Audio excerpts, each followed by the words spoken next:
Hey everybody, welcome back to the channel. I am Britt, creator of the StyleShaker, your guide to cleaner, greener beauty. I try it out for you so you know what to buy and more importantly, what not to buy. So today I'm talking about the BABO Botanicals Daily Sheer Tinted Sunscreen, SPF 30. If you want to hear more about this, if you're in the market for a sheer tinted sunscreen, then stick around and let's get into it. FYI, I purchased this product. No one's paying me to say any of the following. You're getting my honest opinion. Like always, if you want to see more details, you can click on the link below, which will take you to the StyleShaker Scorecard post back on the site. If you're new to the channel, first of all, welcome. I'm gonna make this really fast, but you will hear me say the word scorecard. So the StyleShaker Scorecard is the foundation of every review over here. It's a method I developed to make it quick and simple and also keep it objective. More information on that in the link below if you want to see it. Without further ado, I'm going to dive into what this product is all about in a nutshell. So this again is the BABO Botanicals Daily Sheer Tinted Sunscreen, extra sensitive for the face, SPF 30. It is $20.99 currently. There's a couple of different prices out there, so just FYI. There's one shade available. It is dermatologist and allergy tested.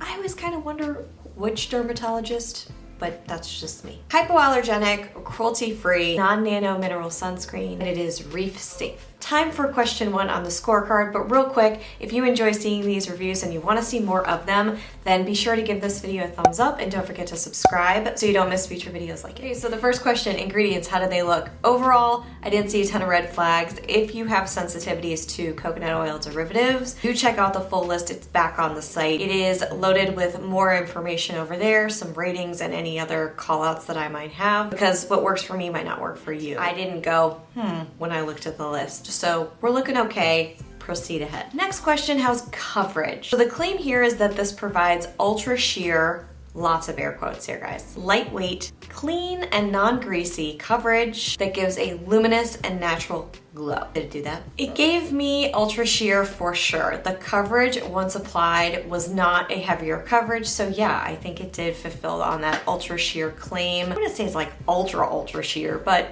it's pretty sheer. The tint is a very subtle one. The evening out in terms of coverage, it says it gives you this luminous natural glow. Yes, it does give you a luminous glow. I don't think it's disco ball, so yeah, I do think it's more natural. And sometimes I look to tinted sunscreens or tinted moisturizers for evening out. This didn't claim that it was gonna do that. I think more of a kind of trick for evening out here is the glow that's involved. It sort of does its own thing for evening out as opposed to having color. So for some of you that might be a great thing, and for others you might just be looking for more tinted coverage as opposed to getting that via a glow. And then finally, when it talked about being non-greasy, I wouldn't say it was greasy. I would say it's very lightweight. It comes out of this tube, it's very wet. It's a very liquidy formula. It comes out fast, so watch out there. I could feel it on top of the skin after application, but not in the weight of it. You could just feel that it was moisturized there for a while, and I'll speak more to that in a second. Overall for coverage, it got a 4 out of 5. Does it last? How's staying power here? So I did an 8-hour wear test. I wore it for a couple of days in a row. I've actually had this for a while. I just haven't done a full review on it. The wear test is where it sort of did not work for me.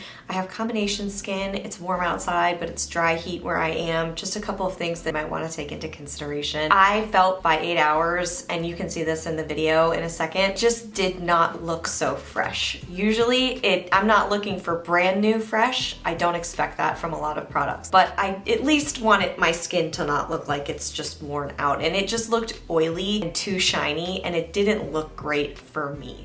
Okay, so we are almost at the end of the day. It's been at least 8 hours, and I have been testing the BABO Botanicals tinted sunscreen, and I have to say there were moments where it got a little oily looking on me. It went from luminous to slightly oily, and I used it with a Jane Iredale powder foundation, so if I did not put that foundation on top, then I think that it would have really looked a little bit too dewy for me, but because I put the powder on, I think it helped. It kind of mitigated that dewiness. If I was just wearing it on its own, I think I would look a little washed out right now, so just saying. It is sort of more of a wet formula, but still, you can combine it nicely with other products. stuck around, but it didn't hold up well, if that makes sense. So wiping out a little setting powder towards the end of the day did help, but if you know me, you know I don't like to fuss with things or have to do that. I don't like having to do that. Overall, I got a 2 out of 5 on the scorecard. Is this a non-irritating formula? The claim that it is gentle and soothing for sensitive skin, and it's dermatologist tested, allergy tested, all the rest of it. I did not see any issues here on my skin, and it can be sensitive at times. I used to think it wasn't, but now I've totally changed my mind there because it has talked to me and I have listened. It does have coconut oil derivatives, like I said, so if you have an issue with that, this is a personal question. I always recommend looking at those ingredients lists back on the site. For me, I didn't have an issue. Got a 4 out of 5 on the scorecard. Does it blend and build well with other products? Well, it's not supposed to build. So does it blend well with other products? I said yes, it did. I think it did a great job there. When I first put it on in the morning, if I had moisturizer underneath, it went on top of it, although I learned quickly not to use moisturizer underneath because it's so luminous and moisturizing and wet as a formula. If I wanted to put a setting powder or a foundation powder on top, then that also was totally fine. It looked great at first, but as you heard in my wear test, it just didn't stay great throughout the rest of the day. Got a 4 out of 5 on the scorecard. Is there an inclusive shade range? I said there's one shade. That's sad. It's just, I recognize that it's supposed to be sheer, but it has a tint. I feel like 1 is a very small amount. If it was just SPF, it would be a very different rating, but because it has a tint in it, so it is meant to add a little bit of tint and color, that's why I gave it a 2 out of 5, because 1 is just.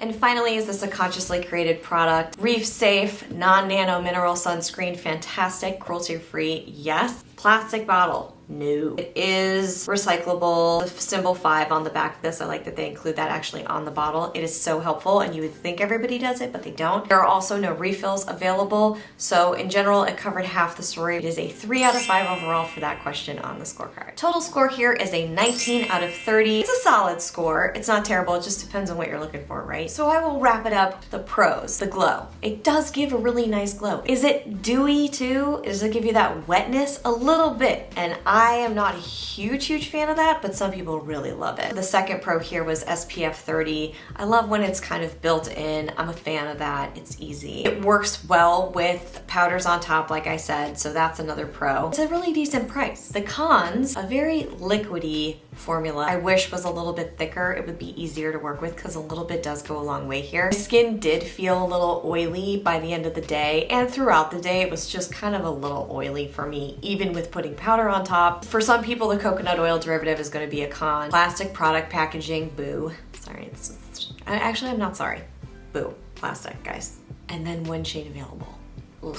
Okay. The final verdict here from me, would I purchase this guy again? I wouldn't. And the reason why is because it just didn't last and hold up well for me. It looked a little too greasy. I could feel it. I knew it was there. And I usually like to, just similar to clothing, I don't want to think about it throughout the day, and I don't want to think about my makeup throughout the day. I don't want to think about touching it up or doing anything like that. That's just who I am. This is the personal part of the review. So I do have a couple of friends who recommended it to me, and they adore it and love it.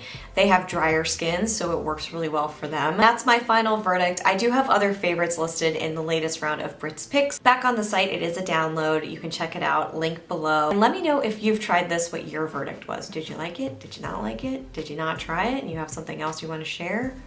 We're all ears. That's all I have for today's review. Thank you so much for watching. I hope you enjoyed it. If you did, make sure you give it a thumbs up to support the channel. As always, don't forget to subscribe so you never miss another video like this one, and I will be right back here real soon. Until then.